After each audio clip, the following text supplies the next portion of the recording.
Hello friends, you are welcome in our YouTube channel GS with AS. तो जो पिछली videos थी उनमें हमने संविधान सभा के बारे में पढ़ा था। संविधान सभा के बारे में पढ़ा हमने, जो हमारी संविधान सभा की जो समितियां थी, 8 बड़ी बड़ी समितियां, उनके बारे में देखा। हमने प्रारूप समिति के बारे में पढ़ा। आज की जो क्लास है इसमें हम देखेंगे कि जो हमारा संविधान है उसकी क्या क्या विशेषताएं हैं। कोई भी जो संविधान होता है उसकी कुछ ना कुछ विशेषताएं होती हैं कि भाई किस तरह का संविधान है। तो हमारे संविधान की भी कुछ विशेषताएं हैं, तो वो सारी की सारी विशेषताएं आज के वीडियो में हम देखेंगे। और देखो, संविधान की विशेषताओं को पढ़ने का मतलब होता है कि संविधान को ही पढ़ना। संविधान की विशेषताओं को पढ़ने का मतलब क्या होता है कि हम पूरे संविधान को पढ़ रहे हैं। तो अगर हम पूरे संविधान को पढ़ेंगे तो संविधान हमें पता है कि बहुत लंबा है, तो इसलिए जो आज हम ये विशेषताएं देखेंगे, हो सकता है ये क्लास भी हमारी थोड़ी लंबी हो जाए। ठीक है, तो हम स्टार्ट करते हैं कि हमारा जो संविधान है उसकी क्या क्या विशेषताएं हैं।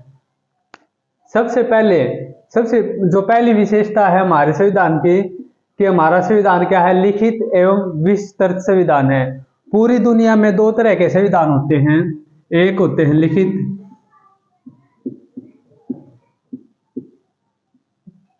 और दूसरे होते हैं मौखिक। तो पूरी दुनिया में 2 तरह के संविधान पाए जाते हैं, एक होते हैं लिखित संविधान और दूसरे होते हैं मौखिक संविधान। जो लिखित संविधान होते हैं उनमें क्या होता है कि जो भी कोई संशोधन होता है, जो भी संशोधन है या कोई भी कानून है, वो अगर हम लेके आएंगे तो वो हमें क्या होता है, वो हमें लिखित में एडिट करना पड़ता है। उसको क्या करेंगे, हम लिखित में पास करेंगे। ठीक है, तो पूरी दुनिया में ये 2 तरह के संविधान होते हैं, लिखित और मौखिक। लिखित संविधान कहाँ कहाँ पे है? यूएसए में लिखित संविधान है, हमारे देश में है। मौखिक संविधान कहाँ पर है? मौखिक संविधान के एग्जाम्पल हैं हमारे यूके और न्यूजीलैंड। ठीक है, तो हमारा जो देश का संविधान है लिखित और विस्तृत संविधान है। मतलब हमारे देश का जो संविधान है पूरी दुनिया में सबसे संविधान है, सबसे लंबा, सबसे बड़ा लिखित संविधान है। ठीक है, कैसे? जब हमारा संविधान बनाया गया था उस टाइम पे हमारे संविधान में 395 अनुच्छेद थे। 395 अनुच्छेद, 8 अनुसूचियां और हमारे संविधान में 22 भाग थे। कितने भाग थे? 22। और क्या है कि टाइम पे हमने क्या किया, अपने संविधान में संशोधन किए। और वो जो संशोधन है ना, वो हमने जो कोई भी संशोधन होगा वो संशोधन क्या होगा, ऐड होगा। तो इस तरह से आज के टाइम पे हम देखते हैं तो हमारे संविधान में 465 से ज्यादा अनुच्छेद हैं। जब हमारा संविधान बनाया गया था तब कितने अनुच्छेद थे? 395। और आज के टाइम पे कितने हैं? 465 से भी ज्यादा। अब इसका मतलब क्या है? इसका मतलब ये नहीं है कि नंबर में हमारे आज 465 है। नंबर में आज जैसे नंबरिंग करेंगे 1 2 3 4, आज भी हमारे कितने हैं? 395 है नंबर के हिसाब से। तो आज भी हमारे पास 395 अनुच्छेद हैं। लेकिन जैसे हमने क्या किया, ये अनुच्छेद 3 है, इसमें हमने संशोधन किया और एक और अनुच्छेद जोड़ दिया, तो एक अनुच्छेद 3A, और फिर से संशोधन किया और एक और अनुच्छेद ऐड किया 3B। तो इस तरह से ये 2 अनुच्छेद एक्स्ट्रा ऐड हो जाते हैं। तो जब हम इस तरह से इनको काउंट करेंगे तो हमारे अनुच्छेद कितने हो जाते हैं? 465।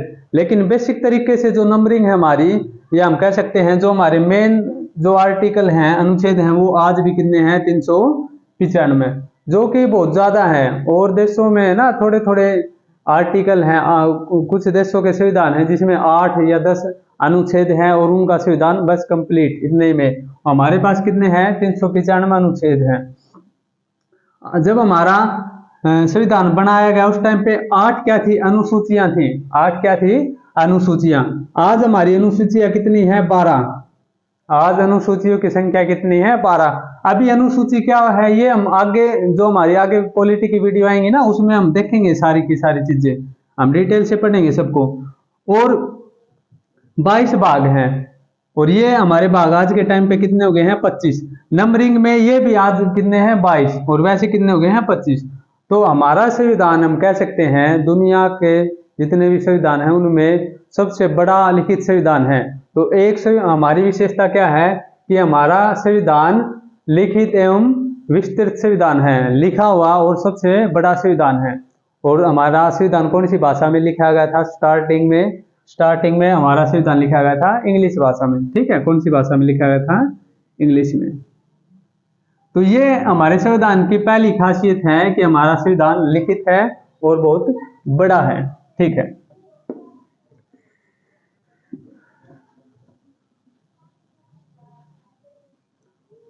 उसके बाद देखो दूसरी क्या विशेषता है?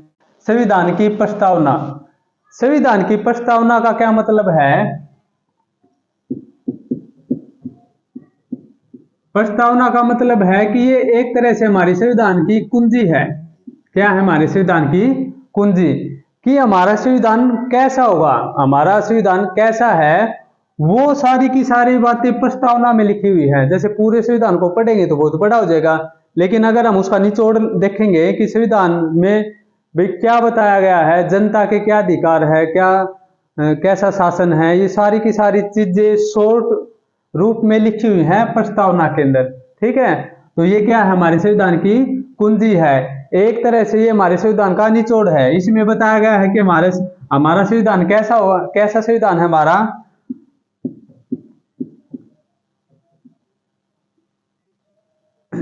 समाजवादी, राजनीतिक, आर्थिक, ये सभी के सभी जो न्याय हैं ये हमारे संविधान में बताए गए हैं कि हमारे संविधान में जो जनता होगी उनको सामाजिक, राजनीतिक और आर्थिक न्याय प्राप्त होगा। और भी बहुत सारी बातें हैं, लेकिन हम कह सकते हैं कि जो हमारी प्रस्तावना है वो क्या है कि हमारा जो संविधान है उसका एक तरह से निचोड़ है। ठीक है,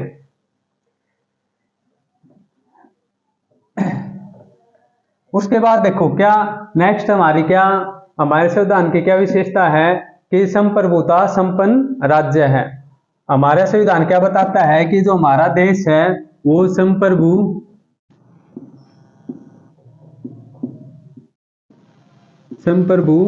राज्य है। हमारा संविधान बताता है कि हमारा जो देश है वो एक संप्रभु राज्य है। संप्रभु का मतलब क्या है कि जो हमारा देश है वो स्वयं का प्रभु है। ठीक है, क्या है? स्वयं का क्या है? प्रभु। हमारा जो देश है वो स्वयं का प्रभु है। मतलब क्या है इस बात का? इसका मतलब है कि हम कोई भी जो डिसीजन लेंगे हमारे देश के लिए, अगर हम कोई निर्णय लेते हैं, कोई भी हम निर्णय लेंगे तो वो जो निर्णय होगा उसमें किसी दूसरे देश का इंटरफेयर नहीं होगा। हम अपनी मर्जी से हमारे देश के लिए कोई निर्णय लेंगे। ठीक है, संप्रभु का क्या मतलब है कि भारत देश ऐसा देश है जो अपने डिसीजन खुद लेगा और उसके जो डिसीजन है उसमें कोई भी दूसरा देश इंटरफेयर नहीं करेगा। ठीक है, तो हमारा संविधान बताता है कि हमारा राज्य एक संप्रभु राज्य है। वैसे देखो हमारा जो देश है वो यूएन का सदस्य है। ठीक है, यूएन है यूनाइटेड नेशन। ठीक है, यूएनओ, हमारा देश क्या है? यूएनओ का सदस्य है। लेकिन ये सदस्य हम अपनी मर्जी से हैं। ठीक है, हम कोई भी काम करते हैं, हमारा देश कोई भी काम करेगा वो अपनी मर्जी से करेगा, डिसीजन अपनी मर्जी से लेगा। तो यूएनए का सदस्य है ना, ये भी हम अपनी मर्जी से है, ना कि हम किसी के प्रेशर में हैं। तो हम कोई भी डिसीजन लेंगे अपनी मर्जी से लेंगे, हमारे ऊपर किसी भी देश का कोई भी प्रेशर नहीं रहेगा। तो ये हमें क्या बताता है संविधान कि हमारा देश क्या है? हमारा देश है संप्रभु राज्य। उसके बाद हमारा संविधान क्या बताता है कि हमारा देश है वो लोकतांत्रिक गणराज्य रहेगा। क्या रहेगा? लोकतांत्रिक गणराज्य। अब देखो ये लोकतांत्रिक और गणराज्य, इसका क्या मतलब है?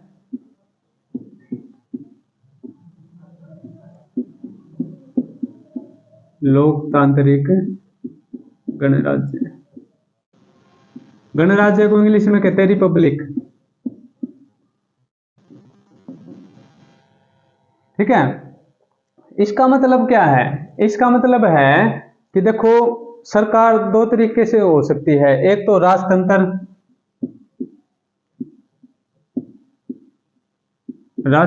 और होता है लोकतंत्र। ठीक है, लोक का मतलब होता है लोग, ठीक है, लोक का मतलब क्या होता है? पीपल, लोग। राजतंत्र का मतलब होता है राजा। अब दो तरह की सरकार हो सकती है। एक तो वो जिसमें राजा की सरकार हो, राजा है कोई, फिर उसके बाद उसका बेटा राजा बनेगा, उसके उसकी पीढ़ियों के ही जो वंशज हैं वो ही क्या होंगे, आगे राजा बनते जाएंगे। मतलब राजा का राज रहेगा, उसमें लोगों की कोई मतलब भागीदारी नहीं रहेगी कि लोग वोट डाले या ऐसे कोई राजा नहीं बनेगा। ठीक है, इसमें क्या है, जन्म से ही राजा रहेगा, कोई भी राजा है वो जन्म से राजा रहेगा और उसी के रूल रेगुलेशन रहेंगे। लोकतंत्र में क्या होता है? लोकतंत्र ऐसी सरकार होती है जिसमें जो सरकार बनेगी वो लोगों के द्वारा चुनी जाएगी। ऐसी सरकार जो लोगों के द्वारा चुनी जाती है और लोगों के लिए ही होती है, उसको क्या कहते हैं? लोकतंत्र। तो हमारा संविधान क्या बताता है कि हमारा देश एक लोकतांत्रिक देश है। ठीक है, लोकतांत्रिक गणराज्य है, लोकतांत्रिक गणराज्य। गणराज्य का मतलब क्या है? गणराज्य का मतलब ये होता है कि हमारे देश में कोई भी बड़ी से बड़ी पोस्ट है, जैसे बड़ी सी बड़ी पोस्ट अपने देश में क्या है? राष्ट्रपति की। तो हम बड़ी से बड़ी पोस्ट पर हमारे देश का कोई भी सदस्य है, अगर उसके पास योग्यता है तो बड़ी से बड़ी पोस्ट पर जा सकता है। मतलब कोई बड़ी से बड़ी और छोटी से छोटी कोई भी पोस्ट है हमारे देश में, उस पोस्ट पर हमारे देश का कोई भी नागरिक जा सकता है। ठीक है, उस पोस्ट पर हमारे देश का कोई भी नागरिक जा सकता है। इसको क्या बोलते हैं हम? गणराज्य। ठीक है, जो राजतंत्र होता है उसमें ऐसा नहीं होता कि कोई भी आदमी है वो राजा बन जाएगा ना, उसमें तो जन्म से ही राजा होते हैं। जैसे जो राजा होगा फिर उसका बेटा ही राजा बनेगा। ठीक है, या जो राजा जिसको चाहेगा वो राजा बनेगा, उसमें योग्यता का कोई मतलब नहीं रह जाता है। लेकिन लोकतंत्र में और गणराज्य में क्या होता है कि अगर आपके पास योग्यता है तो आप अपने देश की बड़ी से बड़ी पोस्ट पर जा सकते हैं। ठीक है, ये मतलब होता है गणराज्य का। तो हमारा देश, हमारा संविधान क्या बताता है कि हमारा देश एक लोकतांत्रिक और गणराज्य है। समझे? हाँ, एक और चीज देखो, यहाँ पे रिपब्लिक वर्ड है, ये वर्ड है, इसका मतलब क्या है कि हमारे देश का जो राजा होगा, जैसे राष्ट्रपति है, प्रधानमंत्री है, उनको जो पब्लिक है, पब्लिक के द्वारा वो बदला जाएगा। ऐसा नहीं है कि वो एक बार बनने के बाद हमेशा के लिए राजा रहे, वो हमेशा के लिए कोई राष्ट्रपति बन जाता है कि वो हमेशा के लिए राष्ट्रपति रहेगा, प्रधानमंत्री बन जाता है तो हमेशा के लिए प्रधानमंत्री रहेगा, ऐसा नहीं है। पब्लिक क्या करेगी? उसको री करती रहेगी, उसको बदलती रहेगी। ठीक है, पब्लिक चुनाव के जरिए, अपने वोट के जरिए क्या करती रहेगी? जो उसका राजा है उसको बदलती रहेगी। तो समझे लोकतंत्र क्या है? तो हमारा संविधान क्या बताता है? एक विशेषता क्या है हमारे संविधान की? हमारे संविधान की विशेषता है, हमारा देश, संविधान बताएगा कि हमारा देश लोकतांत्रिक गणराज्य है। ठीक है, आगे देखो।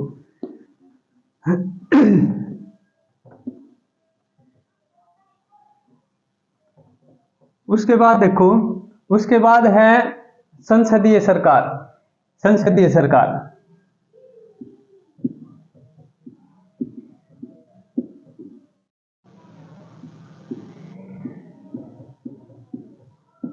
अब जब हम इस रूप से सरकार को देखते हैं तो लोकतंत्र भी दो तरह के हो सकते हैं। एक जिसमें संसदीय सरकार हो, एक जिसमें अध्यक्षीय सरकार हो। अध्यक्ष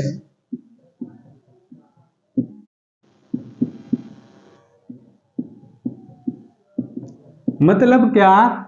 जैसे इसमें संसदीय सरकार का मतलब क्या है कि हमारे देश में जो सरकार है वो संसदीय होगी।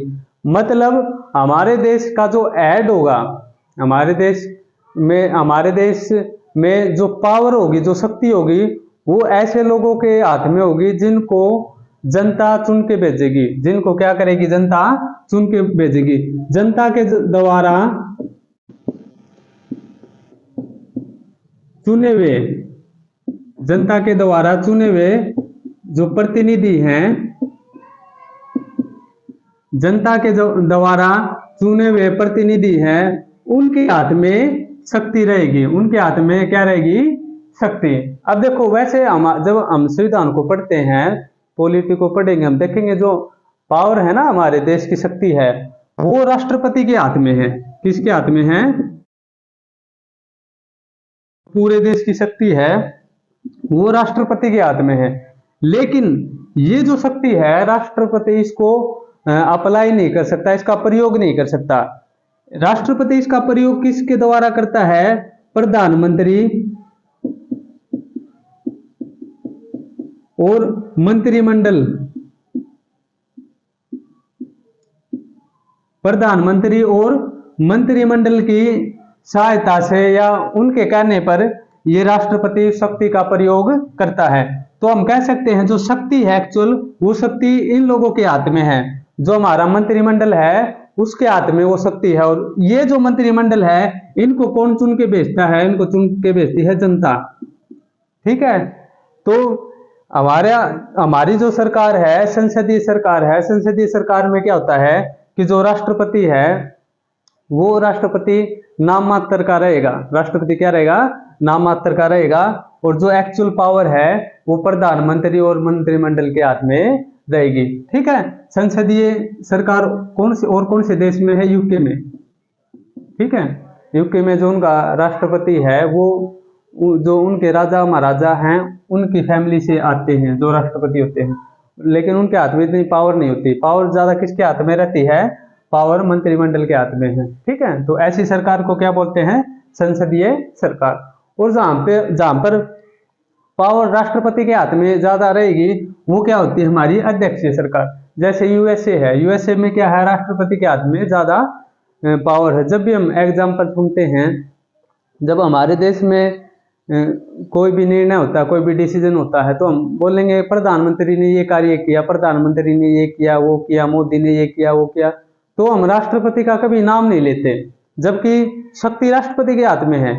लेकिन वो एक्चुअल शक्ति राष्ट्रपति के हाथ में नहीं है। शक्ति किसके हाथ में होती है? मंत्रिमंडल और प्रधानमंत्री के हाथ में। इसलिए जब भी हम जिक्र करते हैं कि भाई कोई कानून आया है, अच्छा बुरा है, तो किसका जिक्र करते हैं? प्रधानमंत्री का। ठीक है, तो फिर से देखो, जब शक्ति प्रधानमंत्री या मंत्रिमंडल के हाथ में होती है और राष्ट्रपति के हाथ में सिर्फ नाम मात्र की शक्ति होती है, ऐसी सरकार को हम संसदीय सरकार कहते हैं। ठीक है, ऐसी सरकार को क्या बोलते हैं? संसदीय सरकार। और जो संसद है इसके भी तीन अंग होते हैं इसके, राष्ट्रपति, लोकसभा और राज्यसभा। ठीक है, इसके 3 अंग होते हैं हमारी जो संसद होती है, राष्ट्रपति, लोकसभा और राज्यसभा। ये हम आगे जब डिटेल में हम पढ़ेंगे तब देखेंगे कि कैसे क्या काम करता है। ठीक है,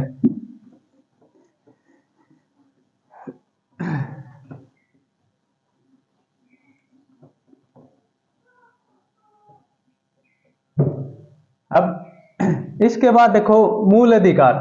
हमारा संविधान है वो मौलिक अधिकारों की गारंटी देता है। मूल या मौलिक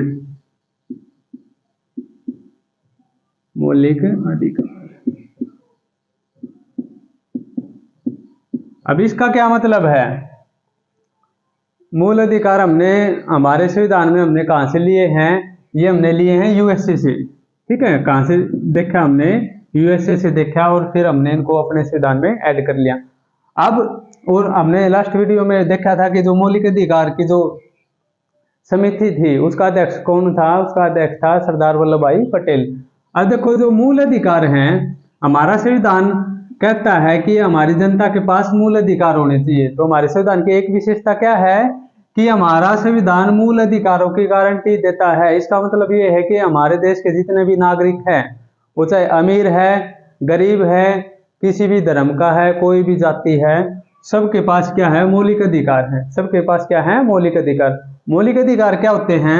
2 तरह के अधिकार होते हैं हमारे संविधान में। 2 तरह के अधिकार है, कानूनी और एक है मौलिक। कानूनी अधिकार मौलिक अधिकारों में क्या डिफरेंस होता है कि जो मौलिक अधिकार हैं, अगर मौलिक अधिकार का हनन हो जाता है, मतलब मेरा कोई मौलिक अधिकार है और वो छीन जाता है, या किसी भी तरीके से मेरे मौलिक अधिकार का कोई सरकार उस अधिकार का मुझे फायदा नहीं लेने देती या उसके आधार पे मुझे काम नहीं करने देती, तो क्या है कि मैं अपनी याचिका लेके हाई कोर्ट या सुप्रीम कोर्ट में जा सकता हूं। ठीक है। मौलिक अधिकार कौन से अधिकार होते हैं? ऐसे अधिकार अगर जिनका हनन होता है, जिनको नुकसान पहुंचाया जाता है, तो हाई कोर्ट और सुप्रीम कोर्ट डायरेक्ट उन चीजों पे एक्शन ले सकता है या एक्शन लेगा। ठीक है। मौलिक अधिकारों के केस में हाई कोर्ट अनुच्छेद 226 के अंतर्गत और सुप्रीम कोर्ट अनुच्छेद 32 के अंतर्गत क्या करेगा? उन पे रिट जारी करेगा। क्या जारी करेगा? रिट। ठीक है। क्या जारी करता है? रिट। तो मौलिक अधिकार कौन से अधिकार होते हैं? ऐसे अधिकार जिनका हनन होने पर सुप्रीम कोर्ट और हाई कोर्ट रिट जारी करते हैं। ठीक है। या मोटी भाषा में ऐसे समझ सकते हैं, अगर मौलिक अधिकार हमारे मौलिक अधिकारों का हनन होता है तो सुप्रीम कोर्ट और हाई कोर्ट में हम याचिका लगा सकते हैं और सुप्रीम कोर्ट और हाई कोर्ट उस चीज की सुनवाई करेगा और उसके फिर हमारे पक्ष में वो क्या करेगा? फैसला करेगा। ठीक है। ठीक है। कानूनी अधिकार कौन से होते हैं? कानूनी अधिकार ये वो अधिकार हैं, अगर मेरा कोई कानूनी अधिकार छिन जाता है तो मैं सीधा सुप्रीम कोर्ट और हाई कोर्ट में नहीं जा सकता। मैं कहाँ पे जाऊंगा? पहले डिस्ट्रिक्ट कोर्ट में जाऊंगा। ठीक है। तो प्रोसीजर कैसे होता है? पहले डिस्ट्रिक्ट कोर्ट में जाओ, उसमें अगर फैसला नहीं होता तो फिर ऊपर की कोर्टों में जाया जाता है। लेकिन अगर मौलिक अधिकार छिन जाते हैं तो हम डायरेक्ट हाई कोर्ट या सुप्रीम कोर्ट में सीधे जा सकते हैं। ठीक है। बस ये मोटे मोटे तरीके से इस तरह से समझो आप। ठीक है। तो हमारे संविधान की क्या विशेषता है कि हमारा संविधान है मौलिक अधिकारों की क्या देता है? गारंटी देता है, उनकी सुरक्षा देता है। ठीक है। मौलिक अधिकारों की सुरक्षा कौन करेगा? किसने से भी पूछ सकता है। तो मौलिक अधिकारों की सुरक्षा कौन करेगा? हमारा न्यायालय, हमारी कोर्ट। ठीक है। ठीक है भाई। उसके बाद देखो हमारे संविधान की और क्या विशेषता है कि हमारे संविधान में राज्य के नीति निर्देशक तत्वों की व्याख्या की गई है। जो राज्य के नीति निर्देशक तत्व हैं इनको डीपीएसपी भी कहते हैं। ठीक है। डीपीएसपी भी कहते हैं। तो इसका मतलब क्या है? Directive policy of state principle. ठीक है। तो राज्य के नीति निर्देशक तत्व हैं, इनका क्या मतलब है कि जो हमारी सरकार है वो मौलिक, जब हमारा संविधान बनाया गया था तो देखो क्या है, हमारा संविधान बनाया गया तो मौलिक अधिकारों को दो कैटेगरी में रखा गया था, एक कैटेगरी 1 और एक कैटेगरी 2। मौलिक अधिकारों को दो तरीके से रखा गया था कि भाई एक कैटेगरी में कुछ मौलिक अधिकार हैं, दूसरी कैटेगरी में दूसरे मौलिक अधिकार हैं। लेकिन देखो एक तरह के मौलिक अधिकार तो हम लागू कर सकते थे, लेकिन ये जो दूसरे मौलिक अधिकार थे उस टाइम पे इनको लागू करना पॉसिबल नहीं था। ठीक है। तो इन अधिकारों को क्या नाम दिया गया? इन अधिकारों को राज्य के नीति निर्देशक तत्व नाम दिया गया। इनका मतलब क्या है कि ये जो अधिकार है, ये जो राज्य है उसकी नीति में शामिल होंगे। मतलब क्या है कि राज्य जब भी चाहेगा तब इनको लागू करेगा। राज्य जैसे जैसे विकास करेगा, विकास के आधार पे इनको लागू कर सकता है। अगर हमारे राज्य के नीति निर्देशक तत्व का हनन होता है, हमारे जैसे कोई भी राज्य के नीति निर्देशक तत्व के अंतर्गत कोई भी हमें कोई प्रावधान मिला हुआ है, अगर उसका हनन होता है तो हम हाई कोर्ट सुप्रीम कोर्ट में नहीं जा सकते सीधे। ठीक है। ये मतलब है इसका। ठीक है। उसके बाद देखो, उसके बाद है एकीकृत एवं स्वतंत्र न्यायपालिका। एकीकृत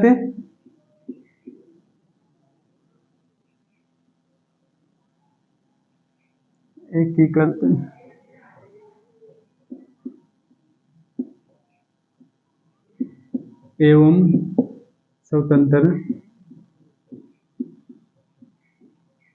न्यायपालिका।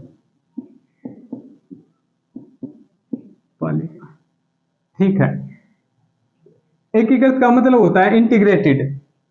इसका क्या मतलब होता है? इंटीग्रेटेड, कि हमारी जो न्यायपालिका है वो एकीकृत भी है और स्वतंत्र भी है। इसका मतलब क्या है? देखो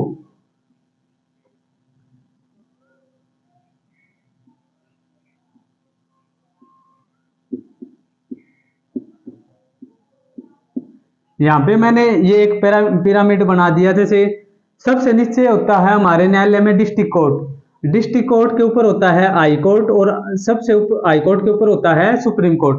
मतलब सबसे नीचे डिस्ट्रिक्ट कोर्ट, फिर हाई कोर्ट और फिर सुप्रीम कोर्ट। इसका मतलब ये है कि ये सारे आपस में जुड़े हुए हैं, आपस में क्या है, जुड़े हुए हैं।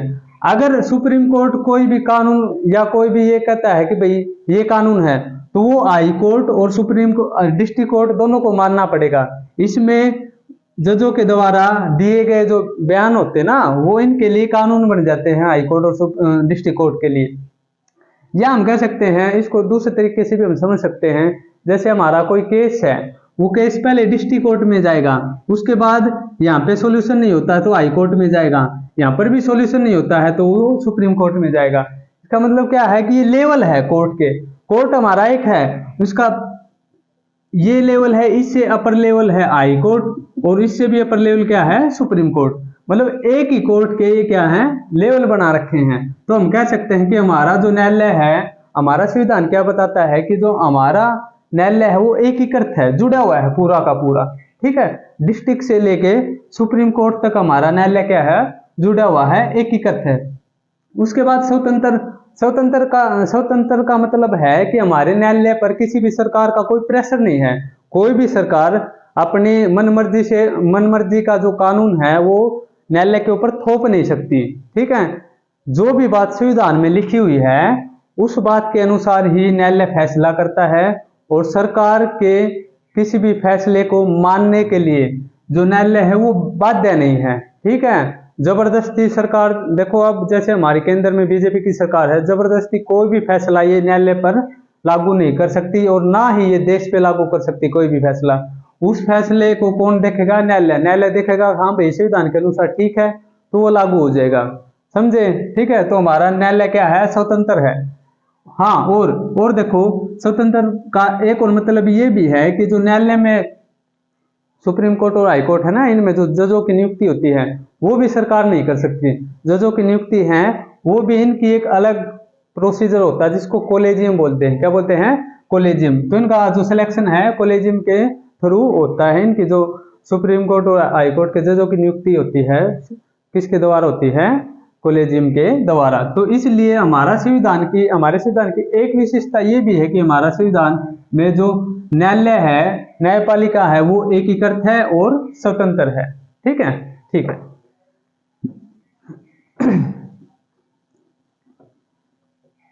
उसके बाद देखो, उसके बाद है कि जो संसदीय सर्वोच्चता है और न्यायिक सर्वोच्चता है उसका समन्वय। इसका मतलब क्या है, एक तरफ तो है पार्लियामेंट, ठीक है, एक तरफ क्या है हमारी संसद और दूसरी तरफ है हमारा न्यायालय। तो इनकी दोनों की जो शक्तियां है ना, ये आपस में एक दूसरे पर निर्भर करती हैं। कैसे निर्भर करती हैं, जैसे कि संसद किसी भी कानून में संविधान के किसी भाग में संशोधन कर सकता है। संसद क्या कर सकता है, किसी भाग में, जो संविधान के किसी भी भाग में संशोधन कर सकता है, बस मौलिक अधिकारों को छोड़ के। मौलिक अधिकार एक थोड़ी अलग कैटेगरी में आ जाते हैं। ठीक है, मौलिक अधिकारों को छोड़ के जो संसद है वो संशोधन कर सकती है, और वो संशोधन न्यायालय को भी मानने पड़ेंगे। जो संशोधन संसद करेगी वो किसको मानने पड़ेंगे, न्यायालय को मानने पड़ेंगे। हाँ, ठीक है। तो यहाँ पे जो सुप्रीमेसी है कि यहाँ पे टॉप में कौन आ गया, संसद, क्योंकि संसद ने संशोधन किया वो न्यायालय को मानना पड़ा। ठीक है, तो यहाँ पे टॉप पे कौन आई, संसद। दूसरा केस क्या है कि अगर जो हमारा न्यायालय है वो देखेगा कि वो जो संशोधन है वो संविधान के अनुसार है या नहीं है। अगर संविधान के अनुसार नहीं है तो क्या करेगा, ये न्यायालय उस संशोधन को रिजेक्ट कर सकता है। ठीक है, या उसके लिए ये कोई दूसरा संशोधन है, नॉर्मल कोई संशोधन है, उसको मानने के लिए ये न्यायालय संसद पे बाध्य नहीं है। मतलब संसद ये नहीं है, संसद हर फैसले को लागू करेगी और न्यायालय उसको मान लेगा। ठीक है, कहीं कहीं पर हम देखेंगे कि हमारा जो न्यायालय है वो टॉप में रहेगा, कहीं कहीं पे देखेंगे हमारी संसद है वो टॉप में रहेंगे। फिर हम दोनों का जब हम एनालिसिस करेंगे तो देखेंगे कि ये दोनों है ना एक दूसरे पर डिपेंड है। संसद और न्यायालय है एक दूसरे पर डिपेंड है। तो ये क्या है, ये है कि संसदीय सर्वोच्चता और जो न्यायिक सर्वोच्चता है उसका कॉम्बिनेशन है, एक तरह का तालमेल है। तो हमारा संविधान एक तरह की, हमारे संविधान में क्या विशेषता है हमारे संविधान की, कि हमारी जो संसद है और जो न्यायालय है उनकी जो सर्वोच्चता है उसमें क्या है, तालमेल है। ठीक है भाई। उसके बाद देखो कठोर एवं लचीला संविधान। अब ये तो कठोर एवं लचीला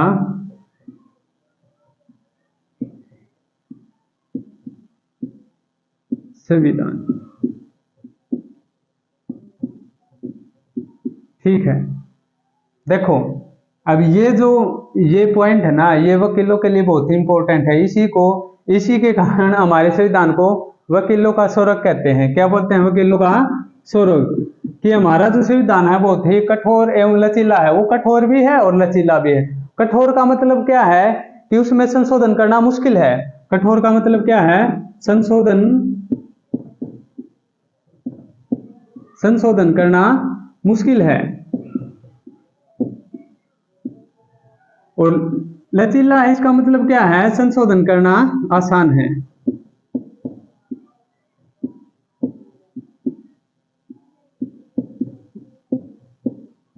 ठीक है।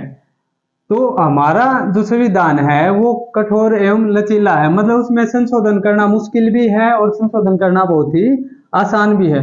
कुछ देशों के संविधान ऐसे हैं कि उनमें संशोधन करना बहुत मुश्किल है। कुछ देशों के संविधान ऐसे हैं कि उनमें संशोधन करना आसान है। संशोधन का मतलब होता है भाई सुधार। ठीक है, थोड़ा सा बदलाव तो नहीं हम प्रयोग करेंगे शब्द, इसके लिए हम सुधार शब्द का प्रयोग कर सकते हैं। संशोधन को क्या कहते हैं, सुधार। की हमने बात संविधान में लिखी और वो आज के हिसाब से वो उसमें सुधार की जरूरत है, तो हम बोलेंगे उसमें संशोधन की जरूरत है। ठीक है।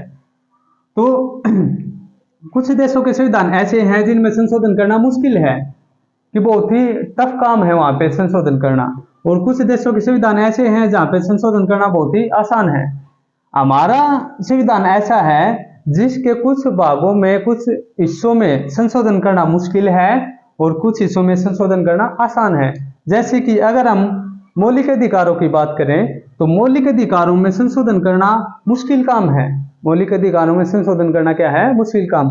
लेकिन कुछ ऐसे हिस्से भी हैं जहां पे संशोधन करना आसान है। तो हम कह सकते हैं कि हमारा संविधान एक कठोर संविधान है और एक लचीला संविधान है। ये किसी भी डेफिनेशन के बारे में, बहुत सारी ऐसी डेफिनेशन है हमारे उसमें संविधान में, जिनका अगर हम प्रॉपर मीनिंग देखेंगे तो उनका प्रॉपर मीनिंग ही समझ में नहीं आएगा कि ये क्या कहना चाहता है। ठीक है, वो किसी टाइम पे वो गलत साबित हो जाती है वो बातें, और किसी टाइम पे वो सही साबित भी हो जाती हैं। इसलिए क्या है, वो वकीलों पे डिपेंड करता है कि वो किसी चीज को वो गलत साबित करते हैं और किसी को ठीक साबित कर देते हैं। ठीक है, इसका मतलब क्या है कि हमारा संविधान क्या है, बहुत ही कठोर एवं लचीला है। ठीक है।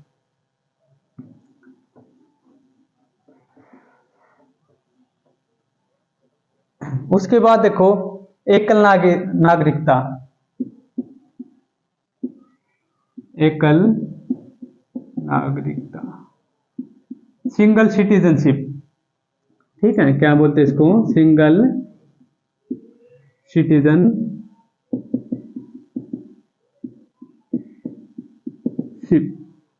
अब इसका मतलब क्या है, इसका मतलब देखो हमारे देश में 28 राज्य हैं, 28 राज्य हैं और 8 केंद्र शासित प्रदेश हैं।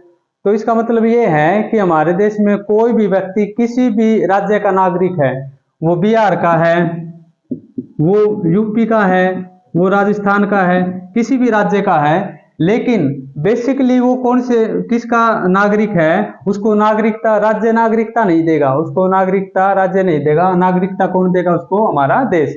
तो नागरिक कहाँ का रहेगा, नागरिक वो रहेगा भारत का। ठीक है, तो उसके पास सिर्फ एक ही तरह की नागरिकता रहेगी, वो रहेगी हमारे देश की नागरिकता, ना कि राज्यों की नागरिकता। ठीक है, कुछ ऐसे भी देश है जिनमें दो दो नागरिकता होती हैं, जैसे देश की अलग नागरिकता और राज्य की अलग नागरिकता।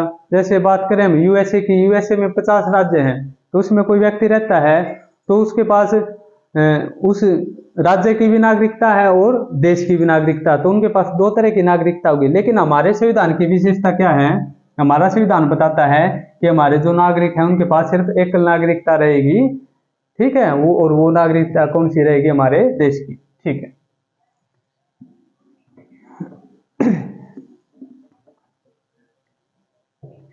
उसके बाद देखो वयस्क मताधिकार, वयस्क मताधिकार। वयस्क मताधिकार का मतलब क्या है? वोट डालने का अधिकार। हमारा संविधान कहता है कि हमारे देश में कोई भी व्यक्ति किसी भी जाति का है, किसी भी धर्म का है, उसका कोई भी लिंग है, कोई भी उसका जन्म स्थान है, अगर वो एक निश्चित तय सीमा पार कर लेता है तो उसको वोट डालने का अधिकार है। आज के टाइम पे वोट डालने के अधिकार की जो सीमा है वो है 18 वर्ष। पहले ये कितनी होती थी? पहले होती थी 21 वर्ष, ठीक है, पहले कितनी थी? 21 वर्ष। आज के टाइम पे है 18 वर्ष। तो अगर हमारे देश का संविधान, हमारे देश के संविधान की क्या विशेषता है? ये बताता है कि कोई भी व्यक्ति जिसकी उम्र 18 वर्ष है, वो चाहे किसी जाति, किसी धर्म, उसका कोई भी लिंग है, कोई भी जन्म स्थान है, अगर वो 18 वर्ष आयु पूरी कर लेता है तो वो वोट, उसके पास क्या, वोट डालने का अधिकार होगा, वो सरकार के चुनाव में भागीदारी ले सकता है। तो ये भी हमारे संविधान की एक विशेषता है कि सबके पास क्या है? वयस्क मताधिकार है, ठीक है। उसके बाद केंद्रोन्मुख,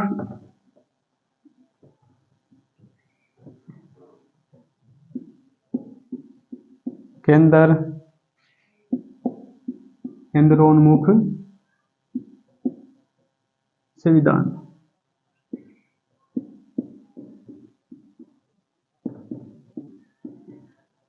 देखो इसका क्या मतलब है केंद्रोन्मुख संविधान का?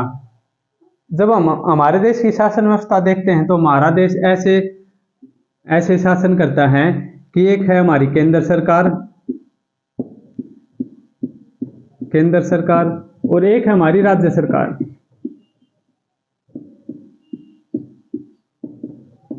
ठीक है।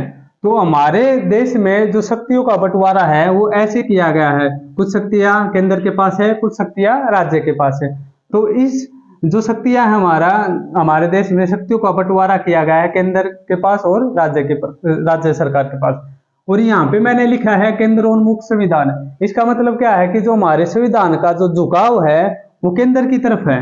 झुकाव का क्या मतलब है कि वैसे तो नॉर्मल कंडीशन में जो शक्तियां हैं वो राज्य और स्टेट दोनों में बटी हुई हैं, लेकिन अधिकतर जो शक्तियां हैं या कुछ विशेष परिस्थितियों में जो शक्तियां हैं वो केंद्र के पास ज्यादा हो जाती हैं, ठीक है। तो जो शक्तियां हैं वो केंद्र के पास क्या हो जाती हैं? ज्यादा। इसलिए हम कह सकते हैं हमारा संविधान है वो केंद्र की तरफ थोड़ा झुका हुआ है।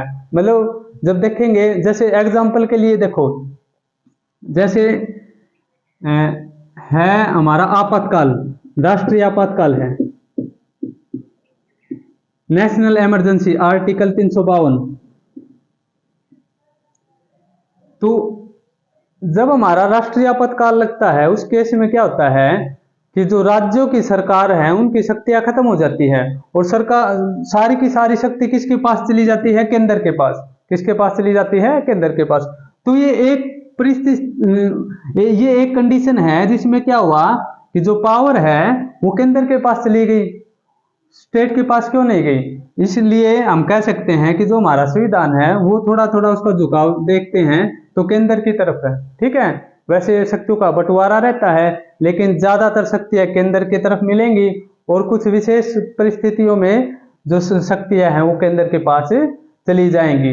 हम कह सकते हैं कि कुछ विशेष परिस्थितियों में जो शक्तियां हैं वो केंद्र सरकार के पास चली जाती हैं, राज्य सरकार क्या हो जाती है? बंद हो जाती है उस टाइम पे, ठीक है। ठीक है,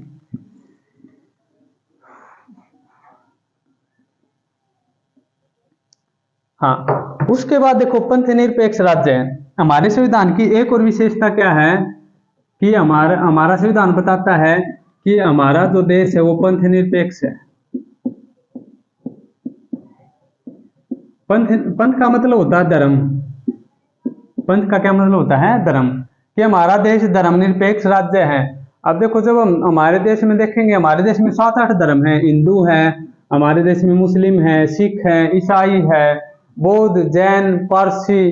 तो इस तरह से 7 धर्म है हमारे देश में, ठीक है। लेकिन जब हम देश की बात करेंगे तो हमारे देश का कोई भी धर्म नहीं है। जो हमारा देश है उसका कोई भी धर्म नहीं है, हमारी सरकार का कोई धर्म नहीं है। हमारे देश में रहने वाले जो नागरिक है वो कोई भी धर्म अपना सकते हैं, सरकार उनका विरोध नहीं करेगी, उनको मान लेगी भाई कोई धर्म अपनाओ। लेकिन हमारी जो सरकार है, हमारा देश है, उसका कोई धर्म नहीं है। या हम कह सकते हैं कि हमारी सरकार किसी धर्म के विरोध में तो नहीं है। कोई भी जनता कोई भी धर्म अपनाए, हमारी सरकार उसका विरोध नहीं करेगी, हमारा देश उसका विरोध नहीं करेगा। लेकिन जब ये बोला जाए कि इस देश का क्या धर्म है, तो हमारे देश का कोई धर्म नहीं है, हम किसी भी धर्म को नहीं मानते, हम एक धर्मनिरपेक्ष राज्य हैं, ठीक है। तो हमारा संविधान क्या बताता है? हमारे संविधान की एक विशेषता ये भी है कि हमारा देश क्या है? एक धर्मनिरपेक्ष राज्य है। ऐसा क्यों बनाया गया? क्योंकि जब हमारा देश आजाद हुआ था उस टाइम पे माहौल ऐसा था, और आज भी ऐसा माहौल है कि हमारे देश में एक धर्म के लोग ही नहीं है, अलग अलग धर्मों के लोग हैं, अलग अलग संस्कृति है। तो इस एकता को बनाए रखने के लिए ये धर्मनिरपेक्ष बनना हमें बहुत ही जरूरी हो जाता है, ठीक है। अब ये हमारे संविधान की विशेषताएं हैं। और भी 1-2 विशेषताएं हैं हमारे संविधान की, जैसे कि हमारे संविधान में विधि का शासन रहेगा, ठीक है। किसका शासन रहेगा? विधि का, कानून का शासन रहेगा। और 1-2 और विशेषताएं हैं। तो इस तरीके से आज हमने हमारे संविधान की एक बार हमने मतलब एक ब्रीफ से देखा है कि हमारा संविधान कैसा है। अब हम जो हमारी नेक्स्ट वीडियो जाएंगे उनमें हम एक एक करके पढ़ेंगे। एक वीडियो में तो हम संविधान के जो फैक्ट हैं सारे के सारे फैक्ट पढ़ेंगे, उसके बाद हम देखेंगे डिटेल से कि मौलिक अधिकार क्या है, राज्य के नीति निर्देशक तत्व क्या है, और न्यायपालिका क्या है, सारे के सारे कार्यपालिका, विधायिका, इनको सबको हम सीरीज में कवर करेंगे, ठीक है। Thank you.